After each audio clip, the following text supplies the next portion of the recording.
The story begins in a remote village in southern Norway, Færøstad, in the Telemark region.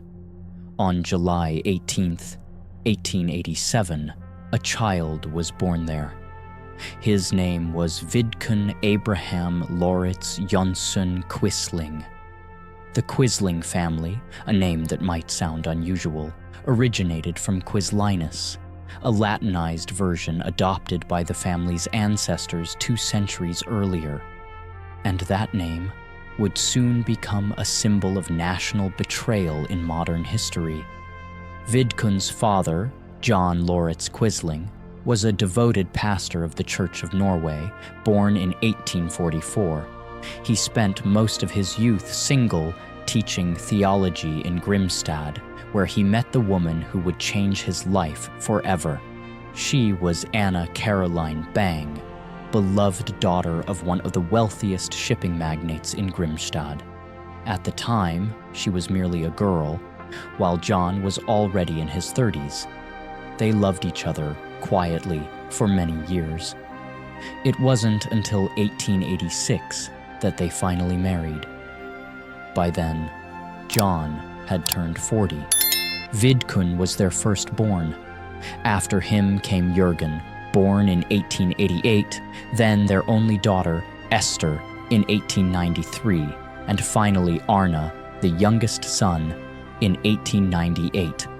The Quisling family initially lived in Færøstad, John's hometown, before moving to Strømsø, a small district in the city of Drammen, where John had been appointed as the local pastor. There, Vidkun's childhood began to take shape. He attended a local school, a setting where, according to many accounts, he was not warmly welcomed. His distinct background, combined with a quiet temperament, made him the target of bullying. Perhaps that's why he felt a sense of relief when the family moved again, this time to Fyresdal in the year 1900. It was here that teenage Vidkun began to show exceptional intellect. He immersed himself in learning, especially in history, philosophy, and natural sciences. Though his early academic years were not particularly remarkable, he gradually rose to the top of his class. Inside the Quisling household, the atmosphere was often steeped in discussions of theology, religion, and spirituality. John, the father, was not just a pastor, but also a metaphysical scholar and author. His most notable work was a 3-volume set titled The Souls of Angels, which earned him recognition as one of Norway's leading experts in demonology. That passion was passed down to his children, especially to Vidkun and his brother Jørgen. The two would later attempt to trace their ancestry back to Odin himself, the supreme god of war in Norse mythology. Vidkun came of age during a politically turbulent time. When he was born in 1887, Norway was still under the rule of the Kingdom of Sweden. It was a reality that had lasted for centuries, a past suppressed under foreign domination ever since Norway's golden age had faded. Though long gone, the memory of a glorious Norway still smoldered in the hearts of many. For those who embraced Norwegian nationalism, the 19th and early 20th centuries were a time of national revival, like a wave rising from ancient memory, from an era when Norway had once shone under the light of empire.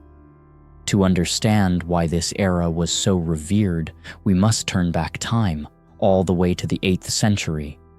That's when the Norse began expanding beyond Scandinavia.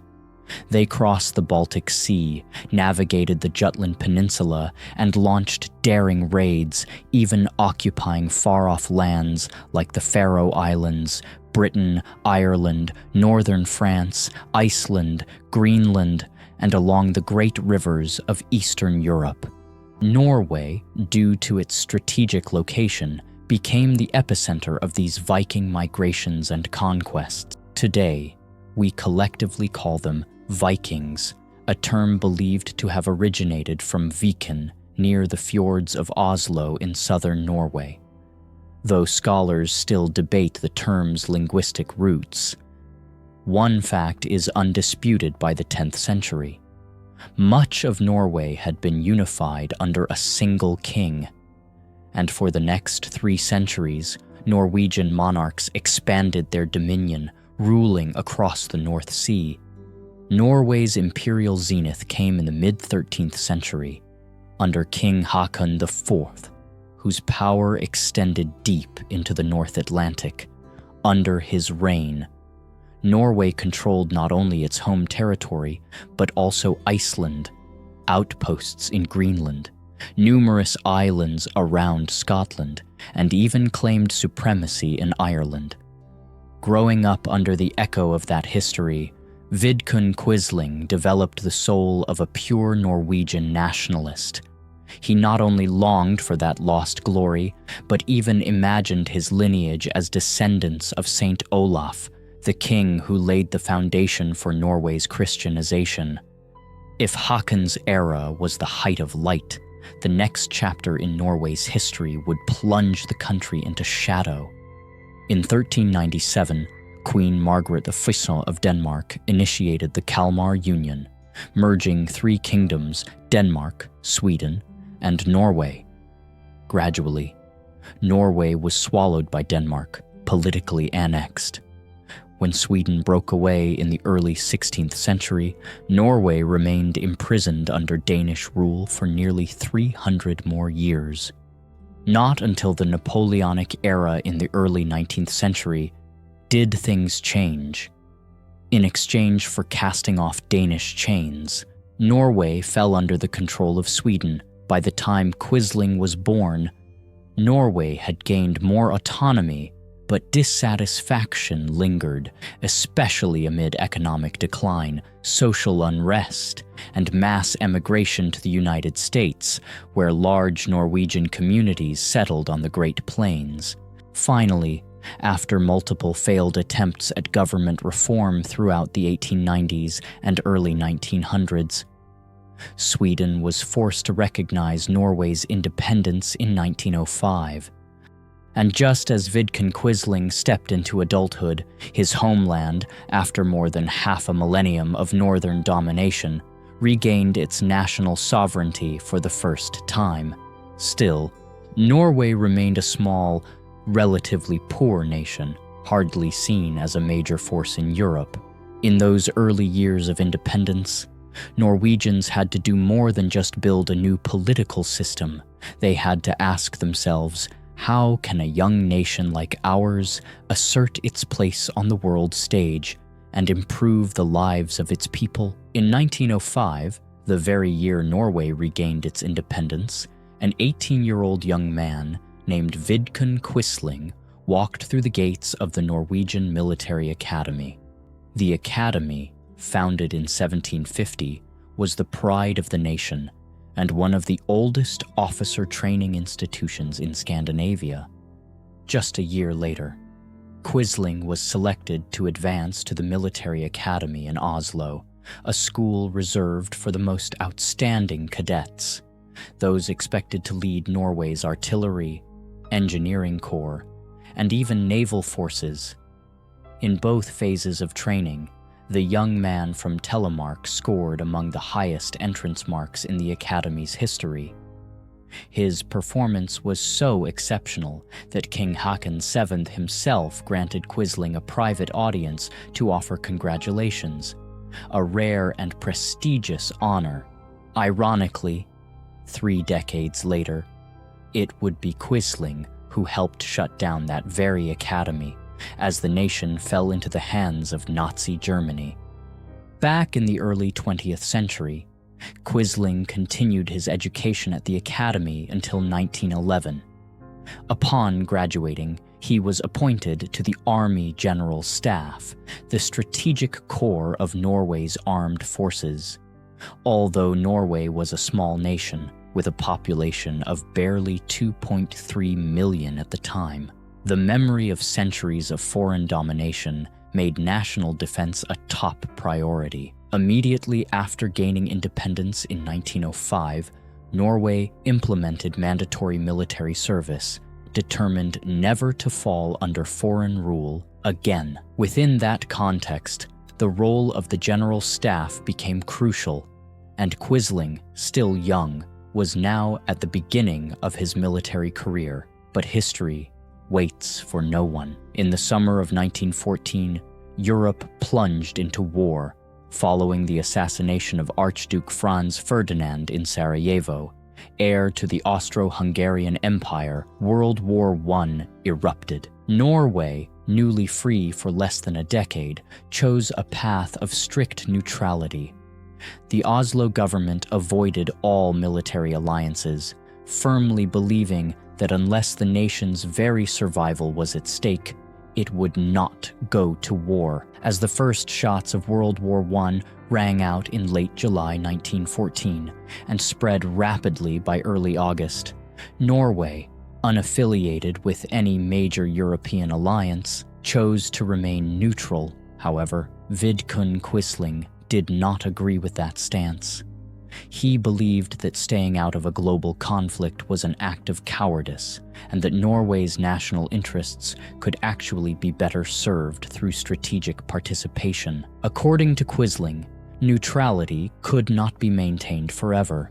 Norway still had close economic ties with Britain, and in reality, the British Navy was already using Norwegian waters for military operations, while Norway turned a blind eye. Though not officially at war, Norway was eventually pulled into the conflict's orbit, forced to limit its trade with Germany at the behest of Britain and France. This led to Norway being seen as a neutral ally of the Allied powers. Amid this complex situation, Quisling was given an important task monitoring the Eastern Front, particularly the actions of the Russian army. What he witnessed was not impressive. Despite nearly limitless manpower, the Imperial Russian army was notoriously ineffective, poorly organized, and suffering devastating defeats at the hands of the Germans, from Poland to various parts of Eastern Europe throughout 1914-1917.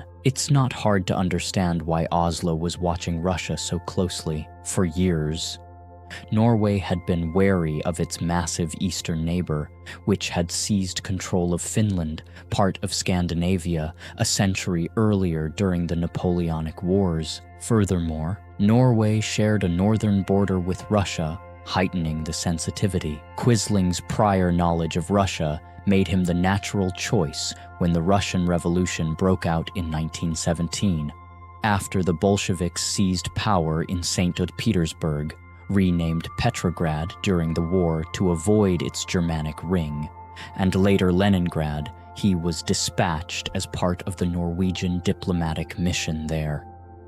Quisling's job was to observe how the fledgling Red Army operated in the midst of a brutal civil war.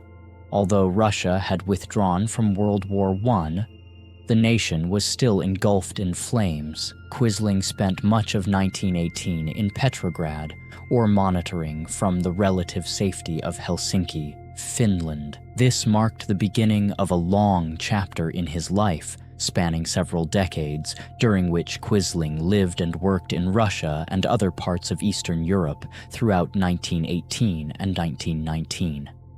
Amid the chaos, he gradually developed a strange admiration for the system the Soviet Union was trying to build. In reports sent back to Oslo, he once wrote that there was a terrifying power emerging from the mobilized revolutionary masses. Quisling was particularly impressed by Leon Trotsky, whom he considered one of the most brilliant strategic minds in the Bolshevik movement. Through a vast propaganda campaign, Trotsky transformed the Red Army from a ragtag, under-equipped force into a fighting machine driven by ideology and organization, eventually leading them to victory in the Russian Civil War. By 1918, the Russian Empire seemed to be falling apart, from the Baltic Sea to the Pacific. Yet in that collapse, Quisling saw something new being born. However, the more he observed, the more he grew disturbed. Brutality was spreading like wildfire through post-imperial Russian society. From Finland in 1919, he wrote, "The class war has begun," ignited by the Bolsheviks themselves.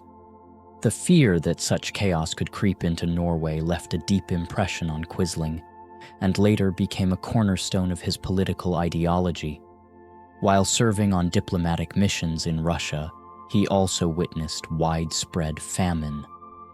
And it was there that Quisling began taking part in international efforts to alleviate starvation, a humanitarian mission that demanded courage and resilience in an environment of unprecedented turmoil. By 1921, the brutal civil war in Russia had been raging for over 3 years. The Soviet Red Army, after months of setbacks, was finally gaining the upper hand over the fragmented but dangerous white forces. Yet, even as the tide of war began to turn, the cost of the conflict was becoming more horrifying than ever before. Russia was in ruins, and not just Russia, Ukraine, the Caucasus, Poland, all surrounding regions had become blood-soaked battlefields. The center of the fighting now revolved around two mighty rivers, the Volga and the Don, stretching from south of Moscow to the Caspian Sea, and even reaching the far eastern edges of the Ural Mountains. It was here, in the dying throes of war, that a humanitarian disaster began to rise. Like an invisible monster, the Great Famine of 1921. That summer, the weather turned disturbingly erratic. Scorching heat waves triggered a massive drought, toppling the entire agricultural system. At the same time, deadly epidemics, cholera, typhus, spread with terrifying speed. A critical shortage of labor, transport, and organization brought all aid operations to a standstill.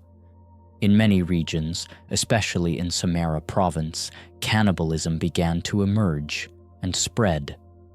It is estimated that around 5 million people, more than half the casualties, died from starvation during the dark years of 1921 and 1922, a number that far surpassed the direct toll of war. Photographs from that time, though only in black and white, still shook the conscience of Europe. Even compared to the death factories later in the 20th century, the scenes in Russia then were an unspeakable nightmare. Amid this horror, in the first half of the 20th century, Vidkun Quisling entered a completely new chapter in his life, a humanitarian mission in the heart of hell on earth. He was invited to join an international relief campaign, led by a fellow Norwegian of great renown, Fridtjof Nansen. The famed Arctic explorer, who had once crossed the polar ice, was now High Commissioner of the League of Nations, precursor to the United Nations, tasked with overseeing refugee and humanitarian affairs. With the fame earned from his extraordinary expeditions to the Arctic and Antarctic, including his groundbreaking quest for the North Pole in the 1890s, Nansen used his reputation to draw global attention to the tragedy unfolding in Russia and urged world powers to send emergency aid. Under his leadership, a team of experts, including Quisling, was assigned to gather data, conduct surveys, and report on the actual conditions in the hardest-hit areas. Quisling's role was far from minor. He authored a detailed, deeply sobering report in which he declared, "More than 10,000 people are dying of starvation every day, and if conditions continue to worsen, the lives of over 30 million will be at risk." That warning jolted the world. While the relief effort was insufficient to end the famine, it did lead to significant redistribution of resources and began to shift Europe's perception of post-war Russia. At the time, major powers like Britain and France kept their distance, believing that Russia's suffering was simply the consequence of a revolution the people had brought upon themselves. but Nansen refused to remain silent. He condemned the hypocrisy of a continent where, on one end, millions were starving, while on the other, food was being overproduced and even burned for biofuel. Quisling, once merely a political observer, now became a key aid coordinator in Ukraine. In 1922, he was tasked with overseeing the delivery of food supplies to western regions of Russia, the most isolated and depleted zones. Thanks to the tireless efforts of that team, the world finally took notice. And by the end of that year, Fridtjof Nansen was awarded the Nobel Peace Prize, not only for his own humanitarian vision, but as a symbol of the collective effort made by those who had stepped into the storm, while the rest of the world turned away. Vidkun Quisling's time living and working in Russia didn't just transform his political beliefs, it also opened a particularly complicated chapter in his personal life. Though he was a devout Christian, Quisling became entangled in a tangled romance, not with one, but two Russian women, during the same period. The first was Alexandra Voronina, a 17-year-old working at a telephone exchange in Ukraine. They met in 1922 while Quisling was leading Nansen's relief mission in the region. Soon after, the two held a wedding, simple, quiet, in August that same year. However, based on letters he left behind, it seems this marriage was not entirely born of love. There is evidence suggesting that Quisling married Alexandra mainly to help her obtain a Norwegian passport, so she could escape Ukraine, then drowning in post-Civil War chaos. Still, the relationship did appear to be sexual. In 1923, Alexandra became pregnant, but she later recalled that Quisling had forced her to have an abortion. That alone would be a tragedy. But the story didn't end there. Just over a year after marrying Alexandra, in September 1923, Quisling went on to marry another Ukrainian woman, Maria Pasetnikova. She was older than Alexandra, around 23 when she became Quisling's wife, but still very young compared to him. 2 marriages. 2 wives at once, in a time and place where polygamy was completely illegal, landed Quisling in an incredibly tangled situation, especially as he was preparing to leave Ukraine. By late 1923, after wrapping up his humanitarian duties in Eastern Europe, Quisling announced his early retirement from the Norwegian army. He moved to Paris, bringing both Alexandra and Maria with him. There, he spent most of his time writing, from analyses of the Russian Revolution to themes in religion and philosophy. To avoid scandal in French society, Quisling fabricated a cover story Alexandra, he claimed, was merely his adopted daughter, while Maria was his legal wife.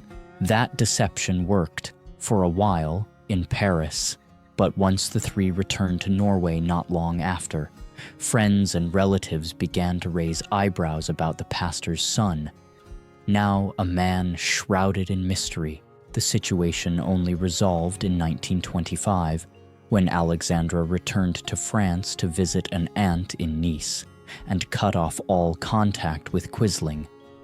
She eventually left France for the Far East, and though they remained legally married into the 1930s, the relationship, in reality, had ended long ago. From that point on, Quisling lived with Maria, and their relationship, at least outwardly, resembled a more traditional household.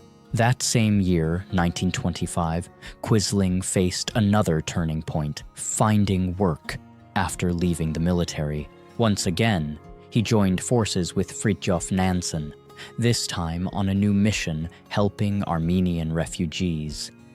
These were people who had endured one of the most horrific genocides of the 20th century, at the hands of the Ottoman Empire during World War I.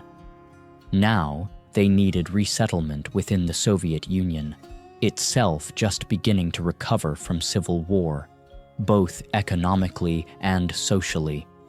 In this project, Quisling spent much of the mid-1920s in the Caucasus and Eastern Europe, where Armenians were being relocated. Though only a part-time role, it kept him closely tied to the lands scarred by war. Alongside his humanitarian missions, Quisling also began to explore the world of business. He joined various commercial ventures in Russia, often serving as an advisor, offering market insights and cultural analysis to Western individuals and organizations hoping to invest in post-war reconstruction. Yet, these efforts weren't always smooth. At one point, Quisling was accused of currency fraud, though no clear evidence ever emerged. Some suggested he was actually the victim of a scam, and that became clearest in one bitter story, a high-stakes art deal that ended in disaster. For years, Quisling poured money into collecting fine art, believing he had acquired masterpieces by Europe's greatest painters, Rembrandt, Goya, and Franz Hauss. During that era, after the Bolshevik Revolution, vast numbers of paintings from Russian aristocratic estates flooded the black market, becoming commodities for international collectors. Quisling believed he had hit the jackpot, but in the end, it was all fake. When he returned to Oslo in the late 1920s and discovered the truth, the blow wasn't just financial. It shattered something in his mind and his trust in the world. Quisling began developing a deeply anti-Semitic worldview, convinced that the people who had deceived him in the art trade were Jewish. From a victim of a chaotic market, he slid into hatred just as many others would, men who would later become the cruel dictators of Europe in World War II. Vidkun Quisling didn't appear on Norway's political stage out of nowhere. His rise was a direct consequence of a global financial storm, the Great Depression. When the Wall Street stock market collapsed in the fall of 1929, the initial shockwaves didn't immediately reach Norway. But soon enough, the specter of crisis became impossible to ignore. By 1931, the devastating impact of Europe's banking meltdown had reached the Nordic countries, dragging Norway, a nation never truly wealthy in the early 20th century, into the whirlpool of hardship. Even before the global catastrophe hit in 1928, some sectors of the Norwegian economy had already witnessed labor strikes, almost unheard of during the 1920s. It was a sign. Discontent was simmering. That decade also saw the rise of two major political forces, the Labour Party and the Norwegian Communist Party. When the Depression exploded, the situation worsened rapidly. Unemployment surged, peaking in December 1932 at an estimated 13%. However, accurate figures remained elusive, especially since agriculture and fishing, the pillars of Norway's economy, largely operated in informal sectors. Many observers argued that among the Nordic nations, Norway suffered the most from the global crash, and it was precisely this climate of turmoil that created fertile ground for radical political movements, a new stage on which Quisling would soon take the spotlight. Although he had prior government experience from his time in Russia and various official posts, it wasn't until the early 1930s that Quisling truly emerged as a central political figure in Norway. Around 1930, he began consulting with longtime political allies to form a new movement, a political group named Nasjonal Aksjon, Norwegian Action. Among his partners was Fredrik Pritz, a former collaborator in Russia who would later serve as Minister of Finance in the 1940s collaborationist regime. Although Norwegian Action quickly disbanded as a political party, it revealed a clear trajectory in Quisling's ideology. He leaned toward far-right nationalism and syndicalist ideas. Most notably, this period marked a turning point in his worldview, with growing hostility toward Bolshevism and an increasingly fierce anti-communist stance. Quisling's fears about Norway's deepening ties with the Soviet Union and the domestic rise of communist movements were laid out in detail in his 1930 publication, Russia and Ours. The book quickly established him as a respected political commentator, significantly boosting his profile in Norwegian politics. More importantly, it revealed a shift in Quisling's intellectual leanings, as he became increasingly drawn to scientific racial theory, a disturbing trend gaining ground across Europe between the wars. After publishing the book, Quisling continued to experiment with different political models, searching for a home for his ideas.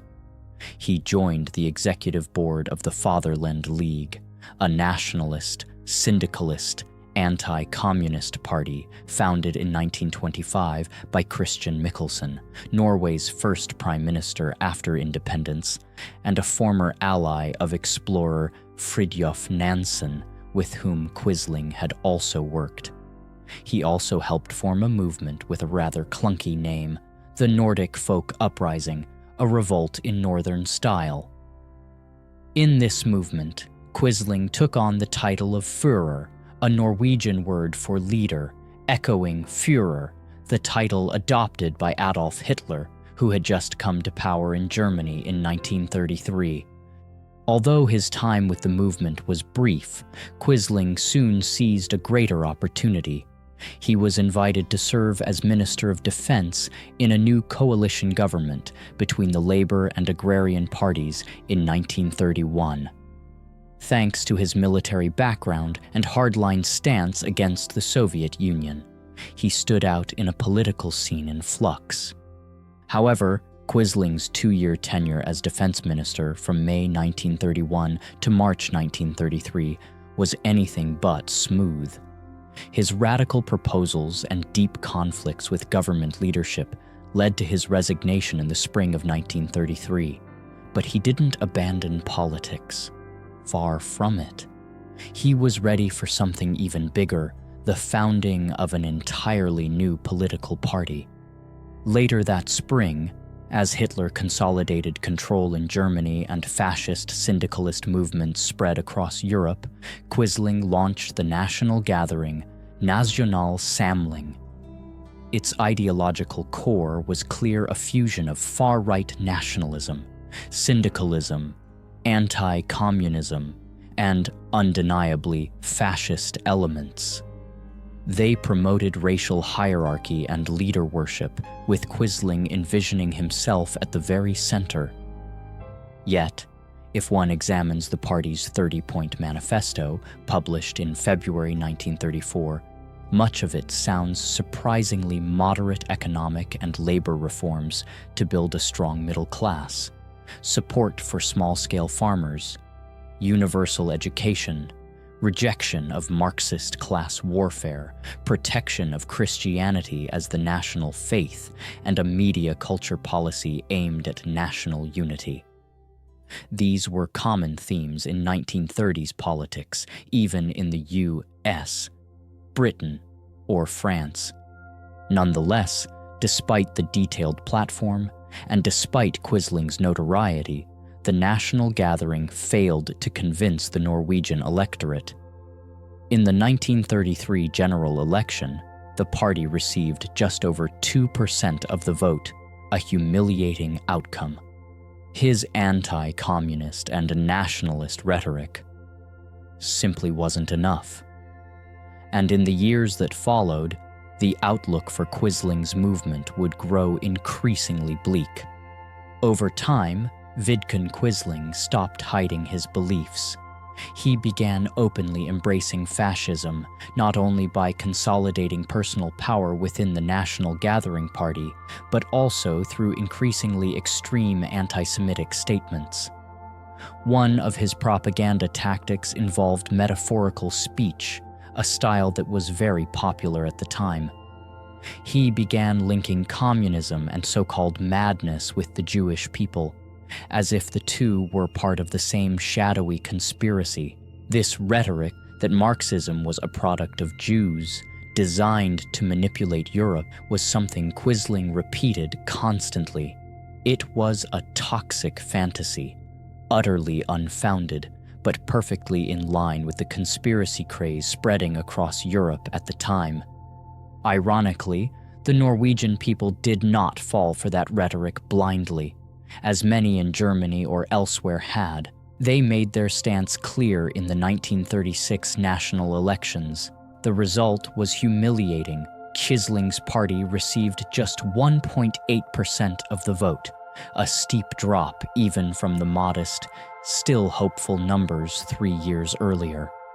Instead of rethinking his strategy, Quisling doubled down, leading the national gathering further down a delusional far-right path.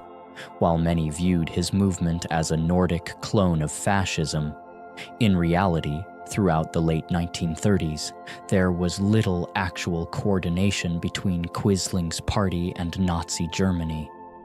In those pre-war years, he wasn't yet a true puppet of Hitler in Norway. That transformation into something far more dangerous would only occur once the fires of war were lit. As Quisling's party failed miserably on the political front, the Nazi war machine in southern Europe had begun to roll. Hitler pressed forward with rearmament. In the spring of 1938, Austria was annexed into the Third Reich almost without a single shot fired. 6 months later, the Sudetenland in Czechoslovakia fell to Germany. Soon after, the entire Czech nation was wiped off the map, completely absorbed into the fascist juggernaut. The world watched, trembling, as Hitler advanced with relentless aggression. And then, on September 1st, 1939, the real bomb dropped. Germany invaded Poland. In response, Britain and France declared war on Germany, and World War II began. Within this global storm, Norway was not just a small coastal country, it was a strategic lifeline. With its long coastlines along the North Sea and the North Atlantic, Norway's ports, especially Bergen and Narvik, became key objectives in any naval conflict between Britain and Germany. A war in which control of Norway's ports could tip the balance. If Hitler wanted to defeat Britain, he had two options: either cut off British supply routes from overseas or invade the British Isles directly. Both required control of the North Sea, and that meant dominating Norway. Though the Norwegian government once again declared neutrality, just as in World War I, that neutrality was more fragile than ever.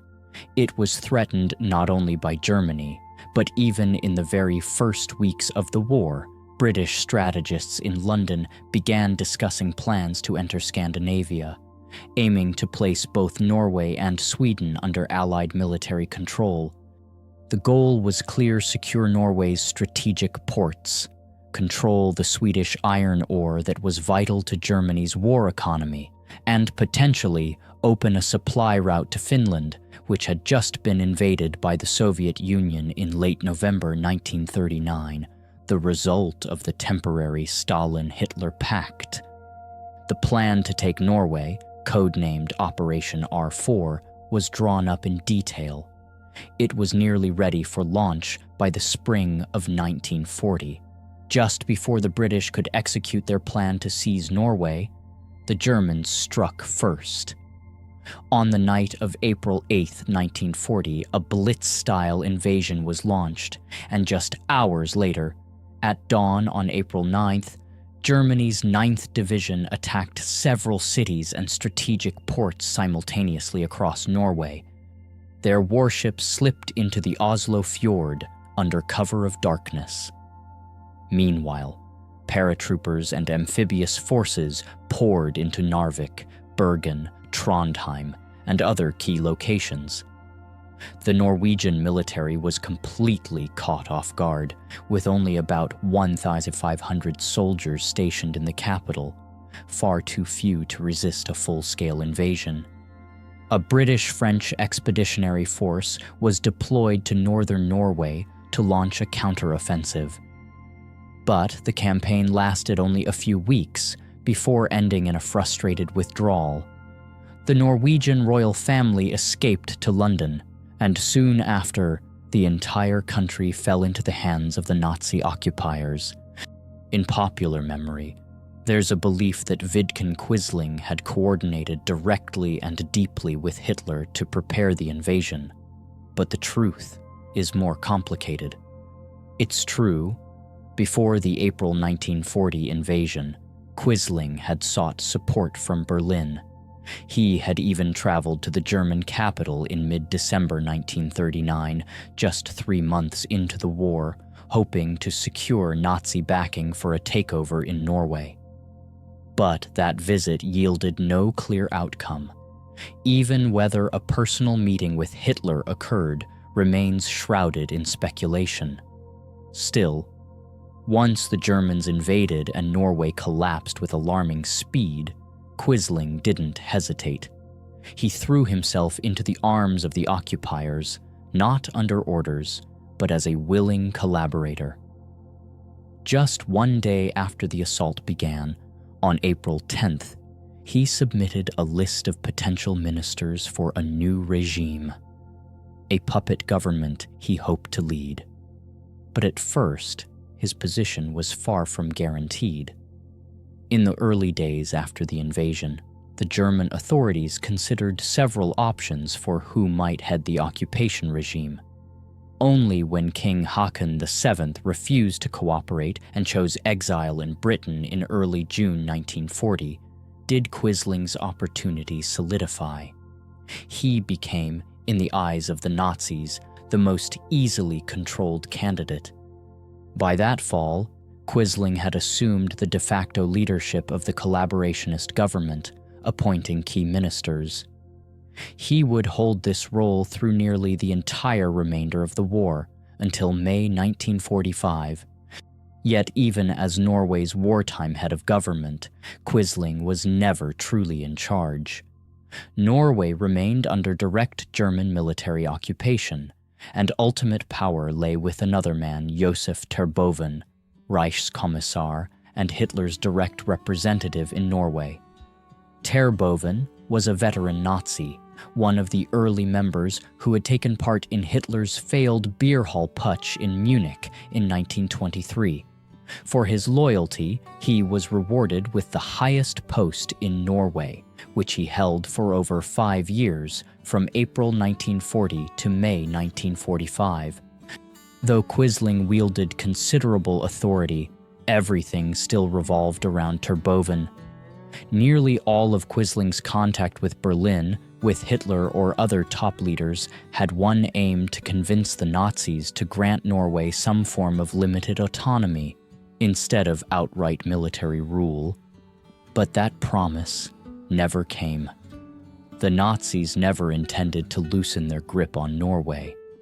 During his rule, Quisling lived with his wife, Maria, at Villa Grande, a luxurious mansion originally built by industrial tycoon Sam Ade in the late 1910s. After changing ownership in the 1920s, the estate was taken over by the state and chosen by Quisling as his personal residence. At Villa Grande, which they nicknamed Gimle, after the mythical Norse sanctuary where survivors of Ragnarok would dwell, Quisling and Maria hosted semi-ceremonial government meetings. Maria presided over many gatherings, receiving key officials of the collaborationist regime, as though the estate were a temple to a political paradise, for those who believed they were chosen to rewrite the nation's destiny. That name, Gimli, steeped in mythology, said much about how Quisling saw himself during the war, not just a leader, but a man of destiny, a lone survivor of political Ragnarok, chosen to rebuild a kingdom from the ashes of the past. Though reviled in history, one thing can't be denied: Vidkun Quisling was always busy. He often started his day early working in silence at Villa Grande before arriving at his office in the Royal Palace of Oslo around 10 To those who encountered him during this period, Quisling appeared strangely reserved, even cold. At political or social gatherings hosted in his private residence, he was nearly mute. Only in small, intimate conversations would he open up, and even then, he often gave off a sense of unease, abrupt mood swings, moments of silent suspicion, sudden detachment. Yet, despite his many moral and personal flaws, Quisling was not, as some would later claim, an idiot. He was, in fact, a man of study and deeply read across a vast range of subjects: Norse mythology, Germanic religion, Christian philosophy, Western rationalism, even Eastern cultures. During his early days at Villa Grande, his position was not yet official. It wasn't until February 1st, 1942, that he was formally installed as Minister-President of Norway under German occupation. By then, National Samling, his party, had become the only legal party in the country, aside from the German Nazis. But that power was purely symbolic, despite his title. National Samling never had more than 40,000 members, a tiny number for a nation of several million. It revealed something deeper. Most Norwegians chose silence. They didn't join. They didn't resist openly. They simply refused to participate. Still, Quisling tried to act like a true head of state. He made official trips to Berlin pleading for more autonomy for Norway, trying to spark some new kind of national unity, including efforts to form Norwegian versions of the Hitler Youth. But the public remained unmoved. Even when Nazi victory seemed inevitable, Quisling never won their hearts. The Norwegian people did not trust him, and they trusted Berlin even less. In fact, Norway became one of the most militarized zones in the entire Third Reich. With fewer than 3 million citizens, the country was forced to accommodate over 300,000 German troops, a staggering ratio: 1 occupier for every 9 Norwegians. The reason: geography. Norway's long coastline had to be controlled, but more importantly, the country's southern region became a key part of Hitler's secret nuclear weapons program, especially the Heavy Water Project. With deep fjords and massive hydroelectric dams, Norway was ideal for nuclear development. Meanwhile, civilian life grew harder by the day. As war disrupted trade with Britain and other markets, many Norwegians returned to subsistence farming, growing vegetables, raising animals in their backyards, simply to survive. From 1942 onward, things only got worse. Germany's economy faltered, and Norway was drained dry. Essential goods were seized, redirected to fuel the war machine. In these conditions, National Samling could no longer gain support. Its momentum stalled, then collapsed. And then something even darker arrived. Life under Nazi rule was already hard, but for some Norwegians, it became hell. Norway wasn't home to a large Jewish population.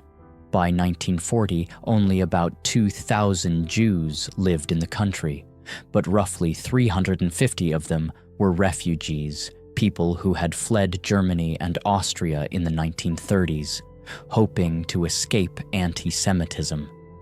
They had no idea that the Reich would catch up to them even here, in the frozen north. From the summer of 1940, anti-Semitic laws began to take effect, enforced through collaboration between Quisling's regime and the Nazi Reichskommissariat. Things escalated quickly.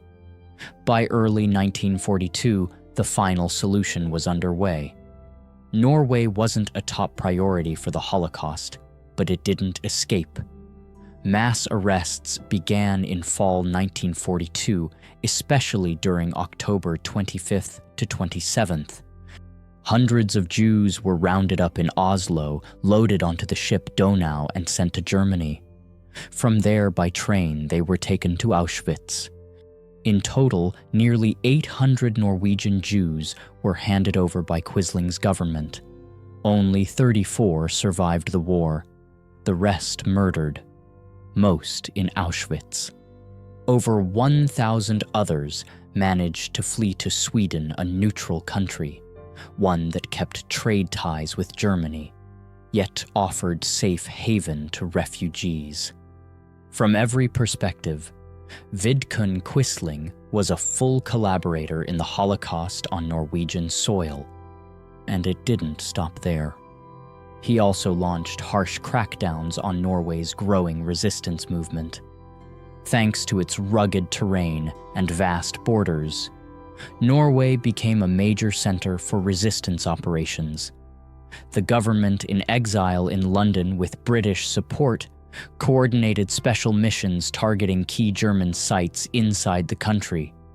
In fact, only France saw more Allied special operations than Norway during WWII.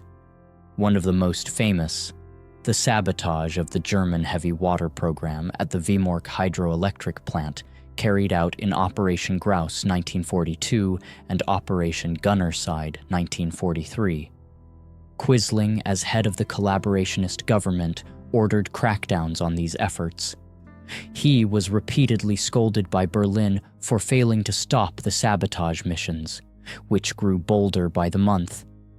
But no matter how brutal the repression, no matter how long the war dragged on, the Norwegian resistance only grew stronger. It became more organized, more defiant, as if the people themselves were rising up for truth, for justice, for a nation they believed would not, could not, remain forever under the shadow of the Iron Cross. As the war entered 1944, everything changed. Germany, under increasing pressure, was forced to withdraw troops from Norway to reinforce its collapsing fronts in France, Italy, and the Eastern Front. And that vacuum was filled not by another superpower, but by Norwegians themselves, unarmed, ununiformed, but unrelenting. Sensing an opportunity, the resistance movement surged bolder, stronger than ever before. They built hidden bases deep within the forests, and from there launched daring raids against towns and cities, striking at Germany's increasingly fragile grip. Meanwhile, across Norwegian society, a quiet but furious boycott spread like wildfire. Target Vidkun Quisling and anyone tied to his collaborationist regime. His name, once associated with nationalism, had become a symbol of betrayal. But what truly made Quisling dangerous wasn't just his actions. It was the bizarre political faith he nurtured, especially in the early 1940s. He believed that aligning with Nazi Germany wasn't surrender, but a strategic pathway, a means to elevate Norway into something greater than it had ever been. In Quisling's mind, Norway wasn't a conquered country. It was an empire reborn. He looked back to the medieval age, to the Viking warriors who once dominated the North Sea, to the Norwegian kings who ruled over the Faroe Islands, Orkney, Iceland, and had ties to the lords of England, Scotland, and Ireland. With that vision, Quisling began drawing a new imperial map. He dreamed that loyalty to Germany would one day be rewarded not just with the end of occupation, but with power. He wanted Hitler to hand him control of the Faroe Islands, which had been under British control since 1940. But his ambitions didn't stop there. Quisling publicly demanded the return of Orkney, Shetland, even the Hebrides, the rugged western coastline of Scotland, in his fantasy of an Axis victory. Norway would stretch further into the Kola Peninsula, nestled between northern Finland and northwestern Russia. And then it got even more absurd. In 1944, Quisling went so far as to propose an invasion of Sweden, the last neutral state left in the Nordic region. His aim to reclaim Jämtland, a province that had belonged to Norway centuries earlier. But his imperial obsession extended beyond the continent. In some of his most extreme proposals, he spoke of Greenland, the Arctic, and even parts of Antarctica. A maritime empire for Norway, vast, illogical, a delusion born from history and fed by madness. In the end, he envisioned this empire while his real country Norway lay in ruins, and its people saw him not as a leader, but as a stranger to his own land. And yet for a time, reality said otherwise.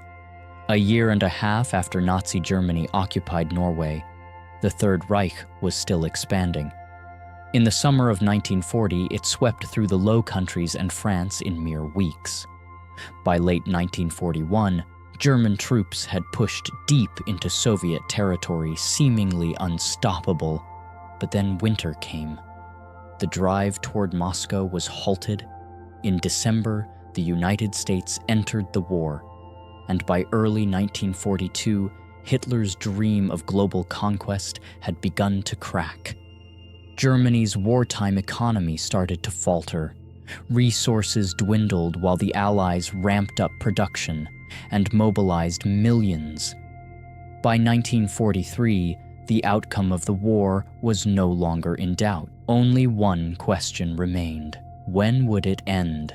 Throughout this period, the Allies seriously considered liberating Norway, a move that could have secured Britain's naval dominance in the North Atlantic. But time and again, other priorities prevailed. Regions with greater strategic return got the resources. And so, Norway remained under Nazi occupation, and Vidkun Quisling still held the title at the top of the collaborationist regime until the war's final days in 1945. Norway's liberation came in a campaign with a grim name, Operation Doomsday, conducted by Britain's 1st Airborne Division from May 9th to May 11th, 1945, just days after the war in Europe officially ended. But by that point, Norway's geopolitical importance had faded. Like the Netherlands and other regions in Western Europe, Norway was no longer worth the cost of a full-scale invasion. The Battle of the Atlantic was already over by late 1944, and Germany's heavy water project, its nuclear ambition in Norway, had been utterly destroyed. Still, British forces landed in major cities, Oslo included, to prevent a power vacuum, and, perhaps more importantly, to limit Soviet influence in the rebuilding of post-war Europe. As Allied paratroopers descended from the skies, as gunfire ceased, Vidkun Quisling did not run. He turned himself in and was detained in Oslo. There, he began preparing for the final defense in a trial he could no longer avoid. His downfall was not dramatic, not wild. It was quiet, a stark contrast to that of his superior, Josef Terboven, the Reichskommissar of Norway. On May 8, 1945, upon hearing of Germany's surrender, Terboven detonated 50 kilograms of TNT in a bunker near Oslo, blowing himself to pieces. Quisling, meanwhile, faced the law. His trial began just over 3 months after the war ended, August 20, 1945. The once powerful leader of Norway's National Unity Party entered the courtroom with an almost calm demeanor. He admitted he had already been condemned in the public eye, but claimed that history would one day vindicate him. He even insisted that in time he would be seen as a kind of saint after Olaf, referring to King Olaf, who Christianized Norway in the Middle Ages. For 3 weeks, he made his case. He did not deny collaboration, but argued that he hadn't surrendered Norway. He claimed he was trying to protect it using diplomacy, hoping for independence through negotiation. At one point, he said with visible emotion, "In every thought and every action of mine, I was guided by love for the Norwegian people." But the court was not moved. On September 10th, 1945, Vidkun Quisling was found guilty on numerous serious charges, including direct complicity in the Holocaust in Norway. It was one of the first post-war trials in Europe to convict an individual for crimes against humanity, the sentence death by firing squad. On the morning of October 24th, 1945, the sentence was carried out at Akershus Fortress in Oslo. A white target sheet was pinned to his chest. That was the mark, and the end. According to the execution officer, Vidkun Quisling's last words were, "I am being judged unfairly. I die innocent." After the execution, Vidkun Quisling's body was cremated. His ashes were scattered in his homeland quietly, coldly, under a cloud of gloom, a final symbol of the long descent from hope to betrayal. But Quisling's trial was only the most high-profile moment in a much broader reckoning. Across Norway and throughout Europe came a wave of retribution, targeting those who had collaborated with the Nazis.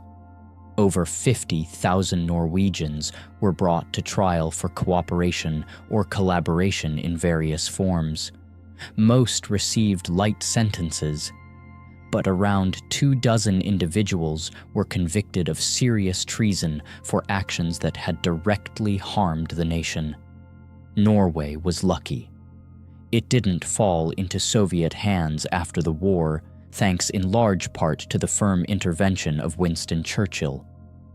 During post-war negotiations, Churchill fought hard to keep Norway within the Western sphere of influence in exchange for certain concessions in Eastern and Central Europe. And just as agreed, Soviet troops withdrew from northern Norway in the fall of 1945, shortly after the first stages of national reconstruction were completed. From the ashes of war, a new Norway slowly emerged, dynamic, democratic, and ambitious. The country launched a massive hydroelectric development strategy, laying the foundation for a modern industrial economy. And then, fate smiled. In the late 1960s, vast oil reserves were discovered beneath the North Sea. From that moment on, Norway transformed into one of the wealthiest nations on Earth.